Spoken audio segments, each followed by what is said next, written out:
Komisi Pemilihan Umum Daerah DKI Jakarta menetapkan kampanye pemilu kada DKI Jakarta akan digelar pada 14 hingga 16 September mendatang. Berbeda dengan kampanye di putaran pertama, kampanye pada putaran kedua ini tidak dilangsungkan dengan sistem kampanye terbuka, tetapi hanya mempertajam visi dan misi.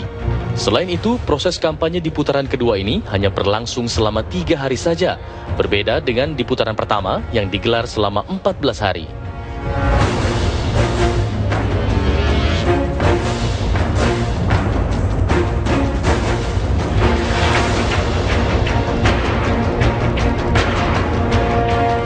Setelah itu memasuki masa tenang pada 17 hingga 19 September sebelum pencoblosan pada tanggal 20 September. Sementara pengumuman final siapa yang akan memimpin Jakarta 5 tahun ke depan baru akan digelar 3 Oktober nanti. Tim TV One mengabarkan.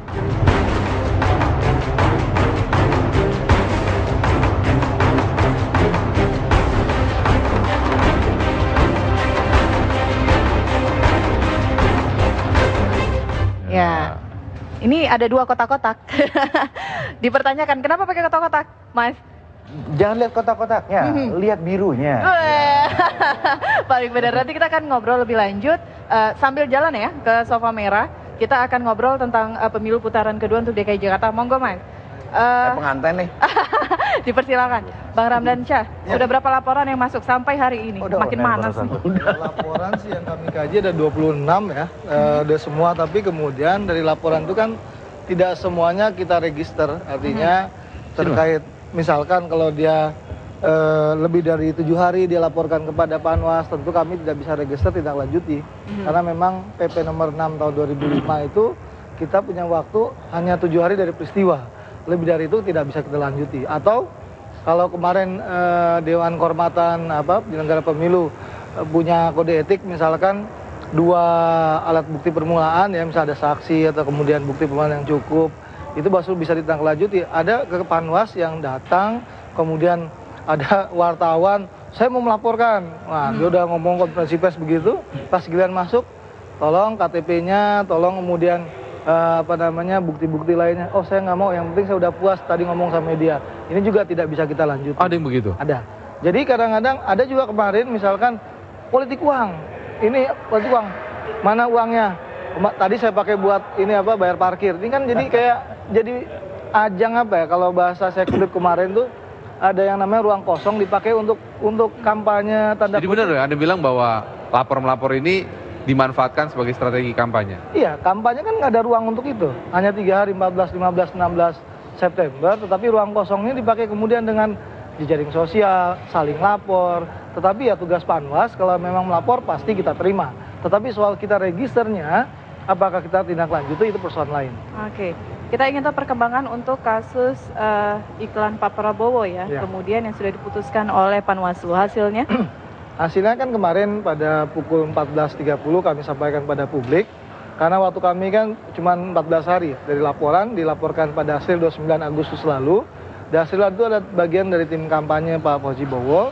Ketika kami memanggil 9 lembaga, 4 lembaga penyiaran TV, termasuk TV One, kemudian kita panggil kedua tim kampanye pasangan calon, kemudian yang masang iklan adalah APSI itu, di mana ada ketua umumnya Pak Prabowo, ada lagi Badan Pengawas Periklanan. Media, kemudian media buyernya atau biro iklan kita undang juga. Semua pihak ada 9 lembaga, ada sekitar 22 orang yang kami panggil. Nah, ini kemudian merekonstruksi ada 2 materi iklan sebenarnya. Satu materi iklan yang menyatakan tanggal 20 September, durasi 30 detik, kemudian ada jadilah Jakarta lama menjadi Jakarta baru. 20 September marilah kita menjadikan Jakarta baru, kemudian ada gambar pasangan calon. Sehingga kami sepakat kemarin, Komisioner Panwaslu DKI menyatakan ini memenuhi unsur semuanya. Unsurnya kegiatan tim kampanye pasangan calon dengan menyampaikan misi visi program, baik secara kemudian mengajak orang untuk memilih, baik secara lisan maupun tulisan. Nah, ini kemudian kita putuskan kemarin dan semalam sudah kami teruskan pada pihak kepolisian Polda Metro pada pukul 22. Oke, saya ke Mas Bima. Puas dengan hasil dari Panwaslu? Karena selama ini mengatakan bahwa Panwaslu tidak punya gigi karena tidak ada putusan apapun yang langsung berimplikasi begitu. Untuk putusan yang saat ini, Anda puas? Ya, bicara puas dan tidak puas, tetap kan bagaimanapun juga itu domainnya Panwaslu, domainnya Mas Ramdan dan kawan-kawannya. Apapun yang diputuskan di situ, ya tentunya kita hormati ya. Dan lagi pula kan sudah ada keputusan yang tegas ya, karena tidak ada permohonan maaf dan tidak menunjukkan itikat baiknya, Panwaslu bersikap tegas untuk memutuskan hal tersebut. Ya kita sangat hargai, kita apresiasi, dan kita berharap ini menjadi pelajaran bagi semua. Jangan bermain-main dengan masa-masa kampanye, etika kampanye, terutama penggunaan atau cara berkampanye di media itu sangat penting. Kang Miing, tanggapannya dari tim ses Jokowi Ahok? Ya, saya kira kalau bicara soal sebuah upaya dari Panwaslu juga harus dilandasi atas dasar keadilan, bukan hanya ini yang saja yang diadili, tapi yang tempat-tempat lain yang memungkinkan menurut asumsi kita juga, menurut persepsi kita juga bahwa ini juga pantas memenuhi unsur, ternyata juga tidak. Jadi pada saat ini tidak tepat lagi untuk bicara soal kita menjadi juri bagi pasangan lain, tapi masyarakat sudah melihat, menilai kalau mau mencapai satu hal pemilihan umum yang pilkada yang berkualitas ya, dan yang bersih, ini tergantung beliau ini sudah. Saya sih cuma itu aja. Dari tim kami itu terserah beliau, karena juri yang sebenarnya adalah pemilih nanti besok, itu aja. Tapi kenapa kemudian sekarang ini baik masing-masing kubu ini jadi rajin ya melapor pelanggaran-pelanggaran itu, eskalasinya jadi meningkat nih? Kok waktu putaran pertama ya mungkin pasti itu sudah ada dong, tapi kemudian tidak sebanyak seperti sekarang nih. tutup sebelah mata. Sebetulnya secara formal bukan juga dari tim, mungkin dari masyarakat yang memang, kalau tadi Saudara Ramdan mengatakan bahwa ada ruang kosong yang dijadikan sebagai, sebetulnya tidak sepenuhnya juga menjadi ruang kampanye. Kan mereka ingin mengekspresikan, apalagi sekarang gini, ada satu fenomena ya, perilaku masyarakat kita ini, kalau urusan dengan media itu kan menjadi rajin dan menjadi genit umumnya gitu. Nah, ya kan? Jadi ini ada hal-hal yang mungkin juga merasa bahwa ini dia menemukan, lalu dia menyampaikannya. Persoalan dia memenuhi unsur atau tidak, merasa dia bahwa kok ini kampanye misalnya. Yang kemarin melaporkan Nahrawi Ramli termasuk genit nggak ya, tuh? Oh bukan, nggak, kan tidak seluruhnya. Tidak seluruhnya. Jadi jangan digeneralisasi. Jadi contohnya misalnya ketika Pak Fauzi Bowo kemarin satu itu jelas berkampanye bagaimana menunjukkan pada dirinya dan identitas dari kandidat itu, mengatakan bahwa bagaimana mengarahkan pikiran orang, pemenang itu pasti nomor satu adalah dia gitu loh. Jadi otomatis apalagi ditambahi, kalau nggak orang sini udah kompak kok, kalau nggak milih ya kita cabut aja KTP-nya. Udah jelas-jelas anti demokrasi, udah segala macam gitu. Saya tinggal beliau ini punya keberanian nggak untuk menindak sama dengan hal yang di filmnya Pak Prabowo itu. Mas Bima dulu deh tanggap. Saya kira begini, ini penting bukan saja untuk warga Jakarta, tapi pembelajaran bagi semua rakyat Indonesia. Ya, ketika pertarungan pilkada demikian ketat, kemudian tidak saja adu strategi ya, tetapi pertarungan opini itu sah dan legal saya kira. Dan menarik ya bagi kita untuk mempelajari bagaimana warga ini mulai belajar kemudian mengartikulasikan hal-hal itu melalui jalur hukum, melalui media. Ya, saya kira kalau tadi katakan apa-apa ngadu apa-apa lapor itu bagus daripada melakukan kampanye hitam, bawah tanah, mobilisasi negatif, ya isu-isu fitnah. Saya kira bagus ya, sekecil apapun ya, katakanlah ada statement yang dipersepsikan memenuhi delik aduan misalnya, itu tidak apa-apa, diangkat saja, dan semua pasangan itu harus siap ya. Cuman catatan saya, Mas Miing, Mas Ramdan, kalau kita terlalu berkutat kepada hal-hal teknis administratif, kemudian kita abai ya, kita lupa bahwa perdebatan gagasan, perdebatan konsep itu juga penting. Nah ini tidak bagus, ini agak mengurangi bobot pilkada yang sekarang kita nikmati ini. Betul. Ya. Jadi harusnya ya selain misalnya berkutat pada isu-isu yang tadi ya, mari kita arahkan pemilih ini untuk fokus pada isu substantif. Bener nggak misalnya Mas Jokowi ini perform di Solo ya, apakah betul data-data menunjukkan bahwa beliau berprestasi di Solo gitu. Bagaimana kita ingin dengar misalnya bagaimana janji Mas Jokowi ini terkait dengan banjir, macet dan lain-lain, yang agak jarang beliau berbicara seperti itu. Nah kita ingin dengar sebetulnya perdebatan seperti itu gitu. Nah, karena kalau soal colong start dan lain-lain, mungkin nanti tahun depan 2 tahun lagi berubah aturan masa kampanye misalnya jadi setahun misalnya. Itu kan hal teknis yang kontekstual saja gitu. Saya sepakat dengan sepakatnya harus kita potong dulu, kita harus jeda dulu. Yang penting sepakatannya dulu. Yang penting sepakat, kita juga sepakat harus iklan. Harus iklan, kami kembali saat lagi pemirsa.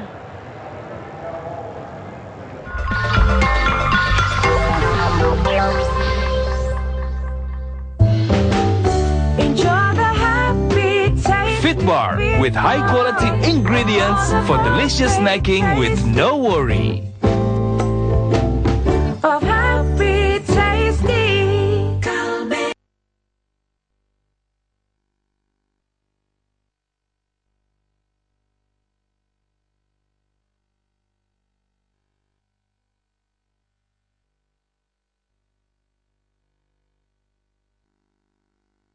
Tidak sepakat.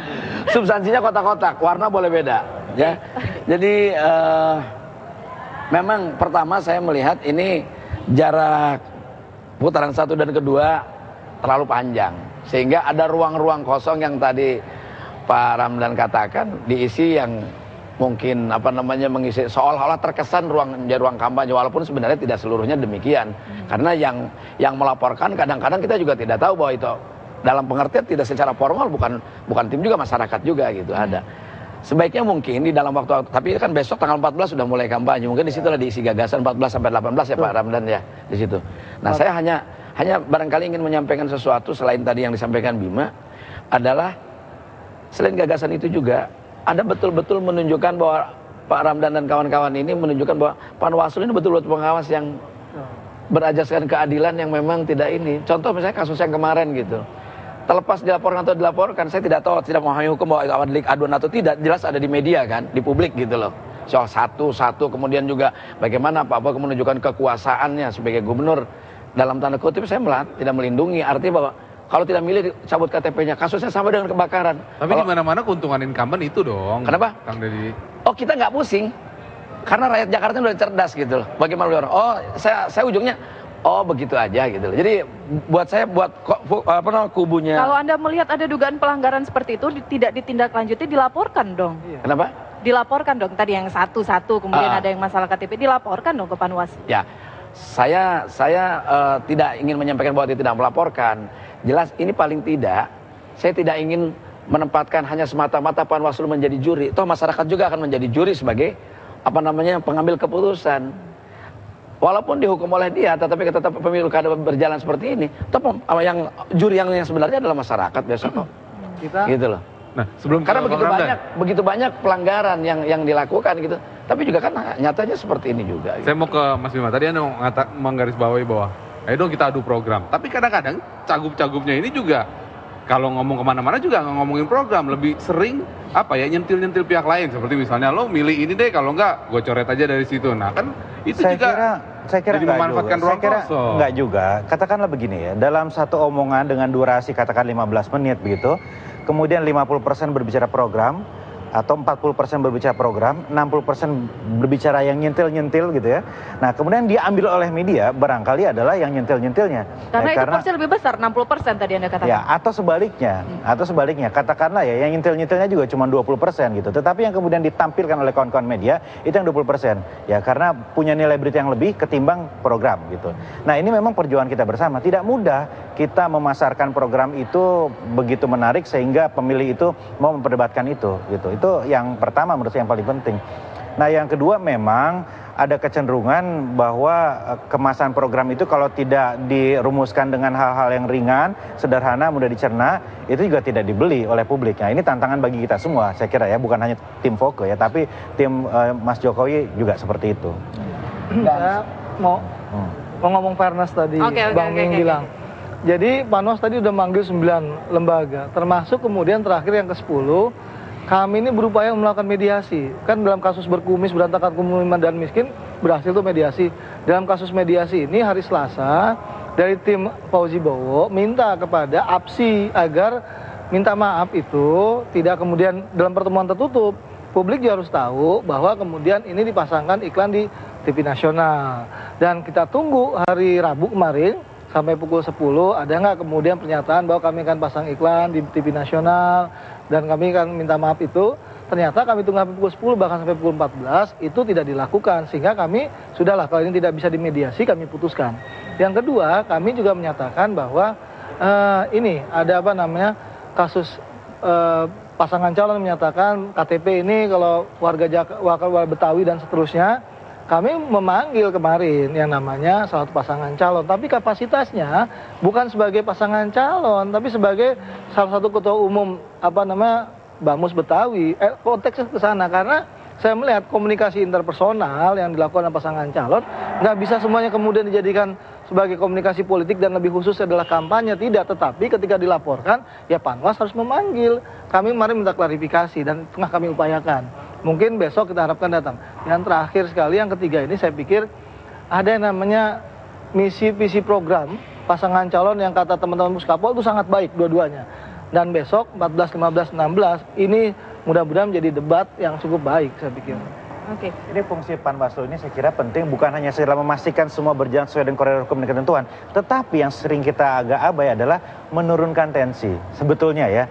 Jadi peran mediasi, peran kemudian membangun komunikasi itu bisa dilakukan oleh Mas Ramdan.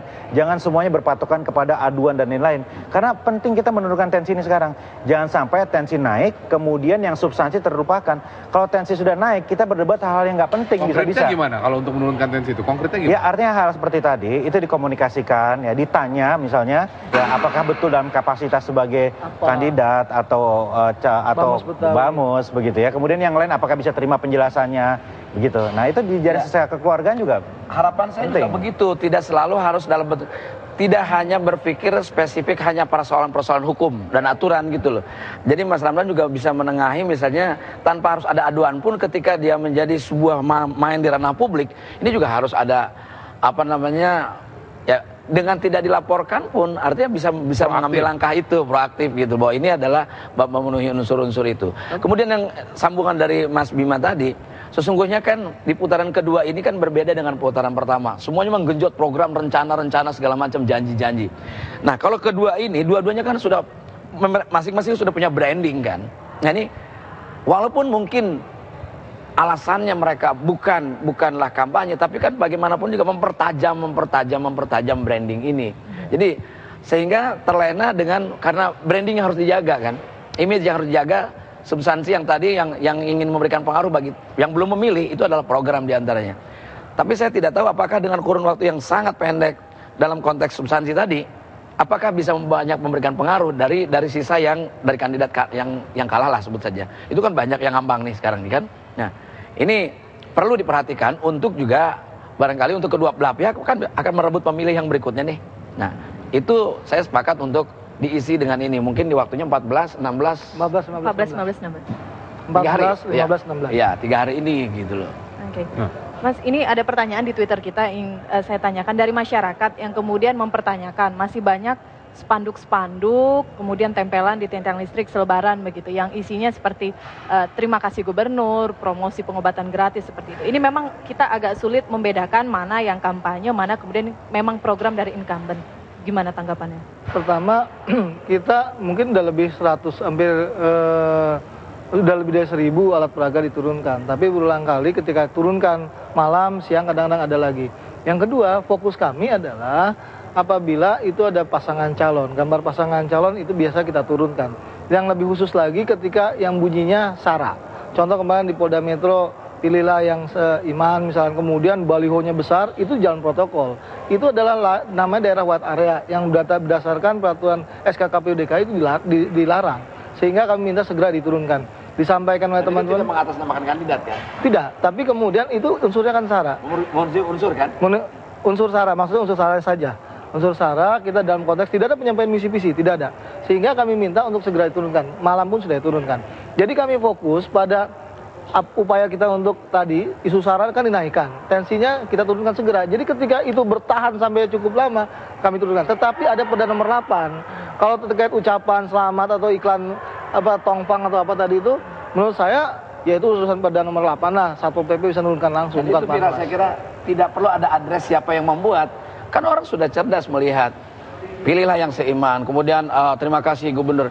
Sudah bisa dipastikan bahwa walaupun masyarakat mengatasnamakan masyarakat yang tidak jelas alamatnya, itu kan arahnya dari sana, kan pasti gitu loh. Tapi kan nggak mungkin dari pihak. Begitu juga dengan spanduk-spanduknya Jokowi dong ya. Sama halnya itu. Nah hal ini adalah beliau inilah yang harus betul-betul mengambil langkah tengah yang dikatakan bagian dari menurunkan tensi yang lebih tidak substantif itu. Baik, 1 menit deh sebelum menutup perbincangan kita. Ya, ini momentum yang sangat penting dan bersejarah bagi rakyat Indonesia, tidak hanya warga Jakarta. Ya, jadi kita coba manfaatkan betul waktu yang tersisa ini.